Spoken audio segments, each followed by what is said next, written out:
안녕하세요. 투자이기의 정원입니다. 4월 14일 수요일 코스피 코스닥은 상승 마감했습니다. 덩달아 제 주식들도 꽤 양호한 실적을 보여주고 있어요.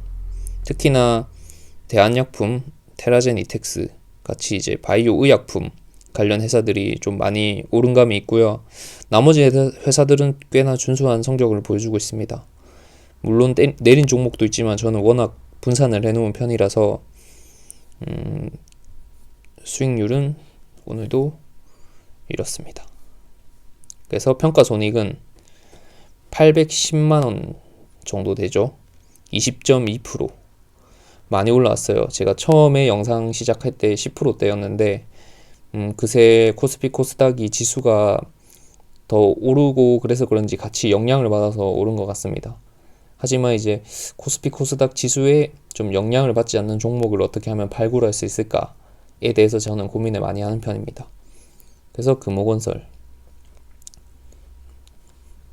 리드코프, 대한약품, 삼성생명, 노르홀딩스, 한국전력, 한화, 대신증권, 카카오게임즈, KG이니시스, KT, GS 리테일, 한글과 컴퓨터.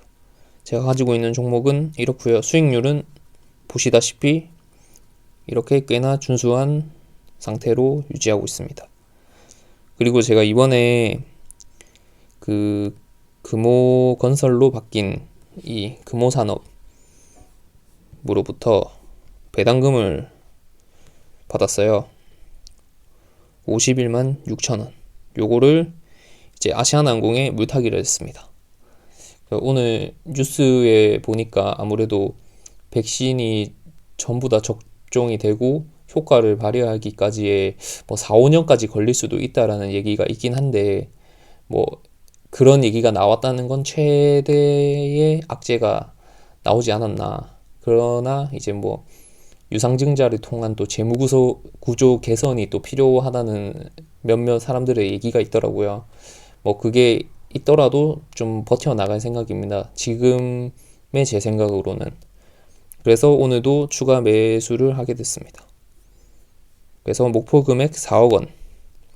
그래서 4월 13일 기준 4,848만 9,921원.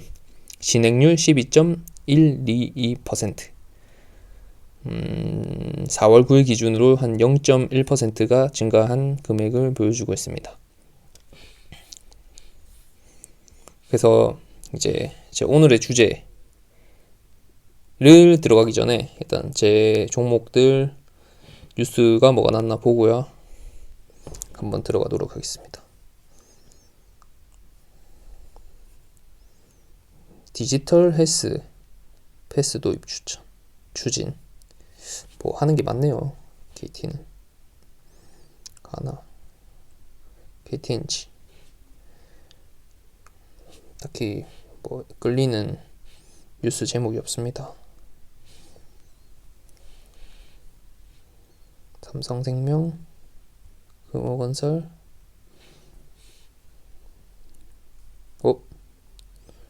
이게 안 그래도 금호건설이 오너 뭐 리스크 관련으로 토론방에서 얘기를 많이 하더라고요. 이제 계열사 부당 지원으로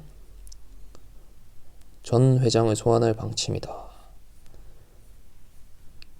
이게 오너 리스크가 좀 제일 위험한 편인데 이 회사가 사람들이 말하기로는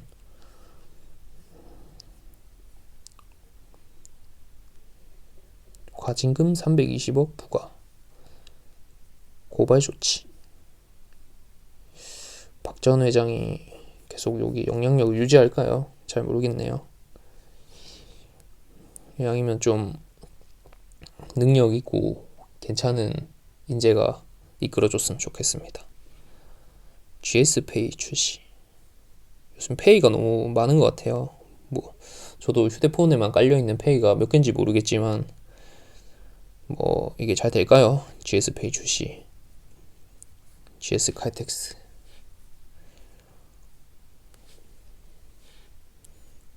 카카오게임즈.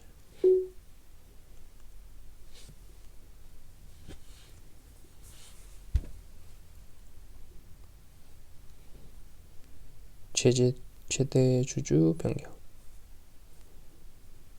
지분율이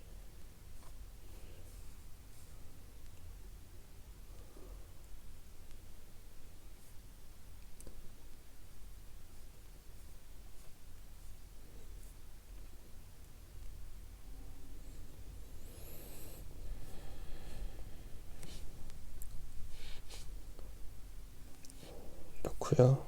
대신증권 뭐 딱히 뭐 크나큰 뭐 뉴스는 없는 것 같아요. AI 미래 이런 거. 자, 별로 이렇게 딱히 눈을 이끄는 뭐 뉴스는 없는 것 같고요. 그러면 오늘의 주제인 이제 지수가 이제 코스닥 지수가 거품인가에 대한 정원의 생각. 전혀 정확하지 않습니다. 단지 저의 개인적인 의견입니다. 저는 거품이 아니라고 생각합니다. 뭐 물론 많이 올라왔어요. 코로나 이후로 거의 2배 이상 더 올랐고요.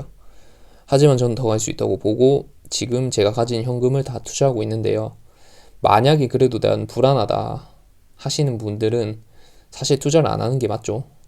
뭐 근데 요즘 그런 말도 있잖아요. 뭐 현금을 가지고 있으면 쓰레기니 뭐니 이런 말을 해도 폭락장이 오면 항상 그 돈은 엄청난 큰 힘을 발휘하거든요. 근데 저같이 이제 주식에 올인하는 포트폴리오를 갖고 있으면 아무래도 폭락장이 오면 크게 타격을 받을 겁니다. 근데 이제 제 계획은 뭐냐? 폭락장이 와도 이제 배당주 위주로 갖고 있기 때문에 배당을 받으면서 버티겠다가 1번이고요. 1번 배당을 받으면서 버티겠다. 그럼 너 뭐 현금이 없는데 위급한 상황이 생겼을 때 어떻게 할 거냐에 대한 답은 그래서 마이너스 통장을 제가 갖고 있습니다. 이건 위급할 때 쓰려고 투자에는 사용하지 않을 마이너스 통장을 하나 갖고 있고요. 그래서 자, 저의 계획. 일단 배당주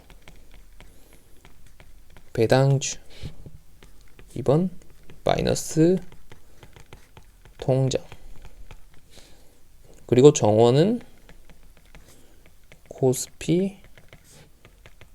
코스닥이 더 간다 라고 보는 편입니다. 그렇기 때문에 주식 현금 100% 주식 비중으로 가지고 있는 거고요. 그래서 제 전략은 배당주로 버티겠다. 만약에 폭락을 한다면. 그렇다고 배당주가 또 안 오르는 것도 아니에요. 코스닥이 오른다면 배당주로 배당도 먹으면서 이 시세 차익도 얻겠다. 2번 마이너스 통장으로 위급한 시기에 사용하겠다. 3번 이제 코스닥이 거품으로 떨어지게 돼도 분명 살아남는 종목도 있을 겁니다. 그런 이제 가치주들 발굴하겠다. 지금 제가 갖고 있는 주식이 뭐 그런 폭락장이 왔을 때 살아남을 수 있는 주식인지는 모르겠지만 일단 어느 정도 수익권 안에 있으니 폭락을 해도 뭐 본전 이하로 떨어지는 일은 좀 없을 걸로 저는 판단이 됩니다. 그래서 계속 코스닥이 더 갈 거로 저는 예상을 하고 있고, 그래서 만약에 신규로 입성하시는 사람들이 코스닥이 폭락을 하면 사야지라는 마음으로 주식 투자를 시작하셨다면 저는 뭐 이렇게 투자를 오래 해본 게 아니라는 판단이 들기 때문에 매우 적은 돈, 전 재산에 뭐 현금이 100이 있다. 그럼 한 5에서 10% 정도로 연습해 보시는 걸 추천해요. 뭐 어쨌거나 뭐 하락장일지 상승장이 계속 이어질지 모르겠지만 일단은 그 주식시장에 발 담그고 있는 것 자체가 뭐 백날 책을 보니 강의를 듣니 하는 것보다는 도움이 된다고 생각합니다. 하지만 이 5, 10%라는 돈을 연습이라고 막 함부로 막 단타나 막 급등주 막 노리시지 마시고 진짜 막 수익은 나지 않더라도 어떻게 하면 잃지 않을까? 잃지 않을 주식. 절대로 잃지 않겠다. 그리고 떨어졌을 때 내 대응 전략. 이런 거 다 세우셔서 투자를 하시는 걸 추천합니다. 그래야지 뭐 실수라던가 이제 뭐 예기치 못한 일이 발생했을 때 이제 제가 좀 헤쳐나갈 수 있는 이제 힘이 됩니다. 그리고 이렇게 적은 돈으로 연습하라고 하는 이유가 이제 연습을 하면서 내 자신은 어떤 사람인가를 좀 생각을 많이 해봐야 될 것 같아요. 조그만 마이너스에도 막 부들부들 떨고 무서워하는 그런 성격이면 사실 뭐 주식 시장에는 좀 안 맞는 거겠죠. 그래서 이제 내가 어느 성향에 맞는 투자자인지 뭐 단타를 통해서 돈을 벌 수 있는 사람도 있을 거고 저같이 뭐 이제 중장기적으로 보고 가져가는데 뭐 이런 식으로 분산 투자해서 리스크를 좀 최소화하는 형식의 투자자도 있을 것이고 몇 종목에 몰빵을 해서 이제 장기로 가져간다던가 하시는 분도 있을 거예요. 뭐 돈 버는 주식 투자하는 방법은 정말 많고 여러 가지인데 이제 내 성향은 어떤 투자 형식에 맞는지를 이런 적은 돈으로 연습을 해보면서 이제 찾아가시는 게 중요하다고 생각합니다. 그래서 저 정원의 코스피 코스닥 거품인가? 저는 아니라고 생각합니다. 근데 이건 저 개인적인 의견이기 때문에 그냥 참조 정도만 해주시면 될 것 같습니다. 그래서 더 갈 것이다. 제 바람입니다. 더 갔으면 좋겠다. 네, 이제 오늘의 이제 정원의 투자 얘기였고요. 끝까지 영상 시청해주신 여러분 감사합니다.